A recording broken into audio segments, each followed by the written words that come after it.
শ্রীকৃষ্ণ শুধু দেখেনই না, বরং কর্মের ফল প্রদান করেন।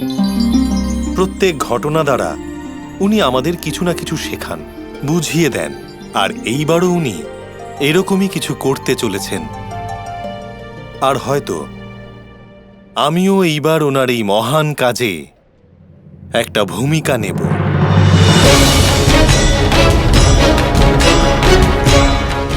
আরাধ্য, এবার আপনাকে আপনার শক্তি প্রয়োগ করে আমাকে অত্যাধিক যন্ত্রণার অনুভূতি দিতেই হবে।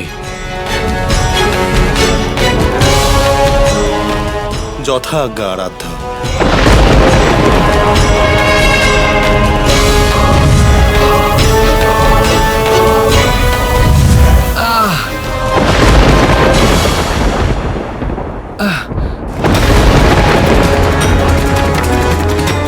কি হলো প্রভু?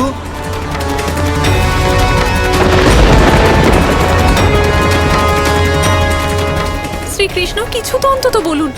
আমার মাথায় খুব ব্যথা করছে। হঠাৎ এরকম ব্যথা কেন প্রভু?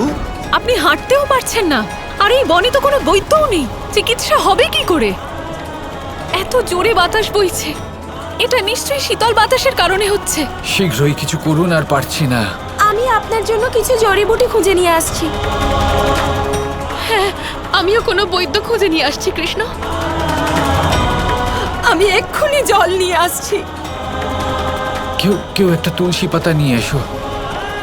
মন্দিরের কাছে একটা তুলসী পাতার গাছ আমি দেখেছি। তাড়াতাড়ি যাও। আচ্ছা, আমি এক্ষুনি নিয়ে আসছি। ভ্রাতার হঠাৎ করে এমন যন্ত্রণা কেন হচ্ছে? এটা কোনো ছলনা নয় তো? না গৌরী, কোনো ছলনা নয়। আরাধ্যর সত্যি যন্ত্রণা হচ্ছে, কারণ আরাধ্যের কথায় আমি ওনার এই যন্ত্রণার উদ্রেক করেছি। শ্রীকৃষ্ণ রাধার সান্নিধ্য কামনা করছেন, সেই জন্য যে আবেগ উনি সমগ্র সংসারে ছড়িয়ে দিতে চান, সেই কারণে ওনার প্রকৃত যন্ত্রণা অনুভব করার প্রয়োজন ছিল। তাহলে এবার কি হবে মহাদেব?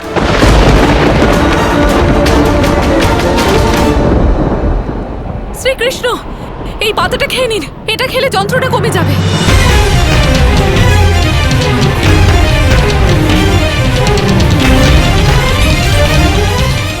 শ্রীকৃষ্ণ কোথায় তুলসী পাতা দেখলেন?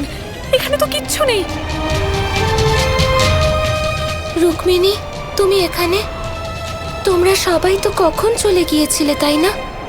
হ্যাঁ রাধা, কিন্তু কিন্তু যেতে যেতে শ্রীকৃষ্ণের মাথায় খুব যন্ত্রণা শুরু হলো।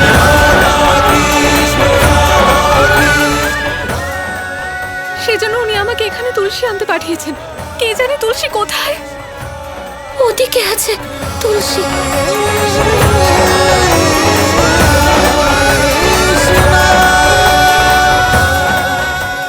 কি হচ্ছে কৃষ্ণের সাথে? প্রথমে পায়ে কাটা, আর এবার মাথায় যন্ত্রণা। আমি আমার ওষুধের জ্ঞান দ্বারা এই পাচনটা বানিয়েছি, খেয়ে নিন।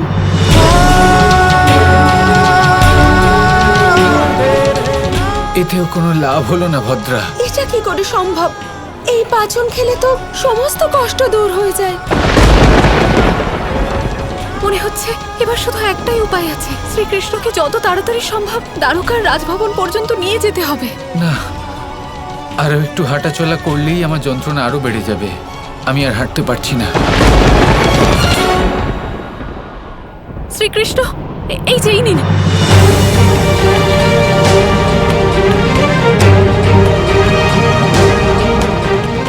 ব্যথা কি একটু কমলো?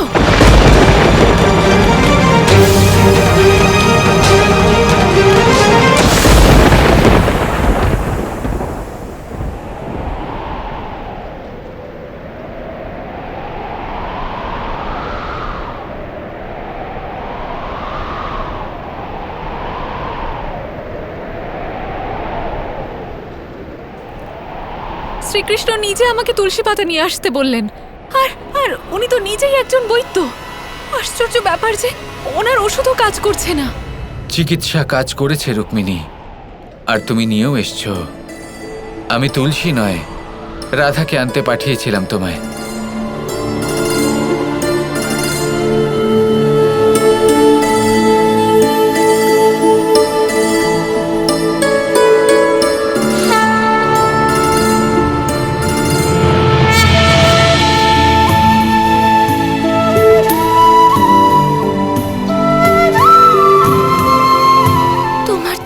এমন কখনো অসুখ হয়নি। আজ হঠাৎ এত যন্ত্রণা কেন হচ্ছে? এবার যেখানে ভালোবাসা আছে সেখানে যন্ত্রণা তো থাকবেই। আপনারা সকলে আমাকে এত ভালোবেসেছেন, আমার মনে হয় এই কষ্টের সমাধানও প্রেম দ্বারাই হবে। বলো, কি করতে হবে? কি এর উপশম? যা প্রয়োজন পড়বে আমরা সবাই মিলে পূর্ণ করব। হ্যাঁ শ্রীকৃষ্ণ। আমি চাই যে আপনাদের মধ্যে যে কোনো একজন ব্যক্তি নিজের পায়ের ধুলো নিয়ে আমার মাথায় লেপে দেন। তবেই হয়তো আমার মাথার যন্ত্রণা কমতে পারে। নিজের চরণের ধুলি শ্রীকৃষ্ণের মাথায়? অসম্ভব প্রভু, না জানি কত শতাব্দীর জন্য অভিশপ্ত হতে হবে। এর আগে তো আমরা মরেই যাব শ্রীকৃষ্ণ। আমরা কলঙ্কিত হব, নরক যন্ত্রণা ভোগ করতে হবে আমাদের। হ্যাঁ শ্রীকৃষ্ণ, আমাদের সবার কাছে এটা পাপের সমান। রুক্মিণী, তোমার ভালোবাসা তো অগ্রগণ্য। তুমি হলে আমার বামাঙ্গী, আমার অর্ধাঙ্গিনী। তুমি অন্তত আপনি বললে আমি প্রাণও দিয়ে দেব, কিন্তু শ্রীকৃষ্ণের অপমান করার মতো পাপ আমি করতে পারবো না। আমি জন্ম জন্মান্তর আপনাকে আমার স্বামীর রূপেই পেতে চাই। সেজন্য ক্ষমা করবেন শ্রীকৃষ্ণ, এই কাজ আমি করতে পারবো না।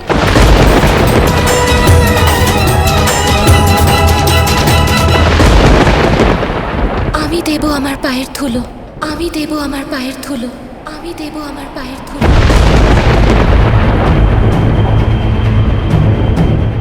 আমার পায়ের ধুলো আমি কৃষ্ণের মাথায় লাগিয়ে দেব।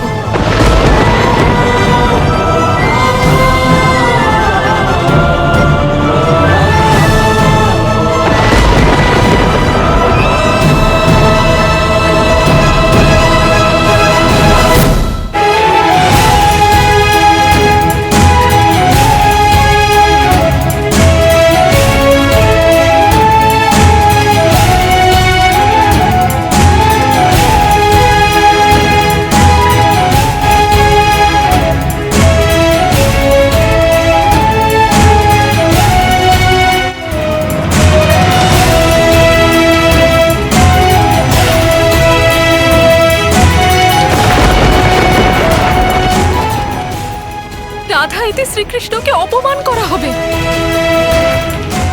এটা প্রেম হতে পারে না। রাধা, যার কপালে সবসময় চন্দনের টিকা লাগানো হয়েছে, তার মাথায় তুমি নিজের চরণের ধুলো লাগাতে চাও? কি হতে পারে যদি আমি এই কাজ করি? নরক ভোগ করতে হবে, মহাপাপ হবে, কৃষ্ণের থেকে দূরে চলে যেতে হবে, তাই তো?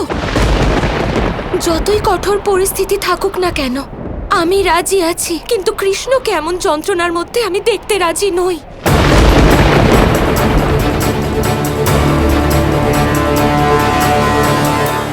যদি আমার এই পায়ের ধুলো কৃষ্ণের কষ্ট নিবারণ করে তাহলে আমি রাজি।